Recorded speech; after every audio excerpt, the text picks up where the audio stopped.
చామాకుతో ఇలా చుట్టల్ని చేసుకోండి. Side డిష్గా super టేస్టీగా ఉంటుంది. ఇందుకోసము ఒక బౌల్లో 1 కప్పు శనగపిండి, ఉప్పు, జీలకర్ర, కొబ్బరి, కారము, చింతపండు గుజ్జును వేసుకోవాలి. కొద్దిగా కారం ఎక్కువగా ఉంటే టేస్ట్ అనేది బాగుంటుంది.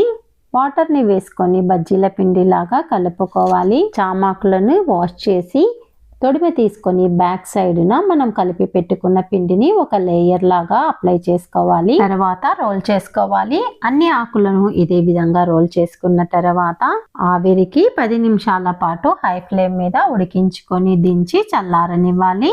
చల్లారిన తర్వాత అంగుళం సైజులో పీసెస్ని కట్ చేసుకొని స్టవ్ మీద ఒక కడాయిని పెట్టి 2 స్పూన్ల ఆయిల్ని వేసి పోపు దినుసులను, కరివేపాకు, ఎండుమిర్చిని వేసి అవి వేగిన తర్వాత కట్ చేసి పెట్టుకున్న చామాకు ముక్కలను వేసి 2 నిమిషాల పాటు మీడియం ఫ్లేమ్ మీద వేయించి దించేసుకోవాలి. ఒకసారి ట్రై చేసి చూడండి.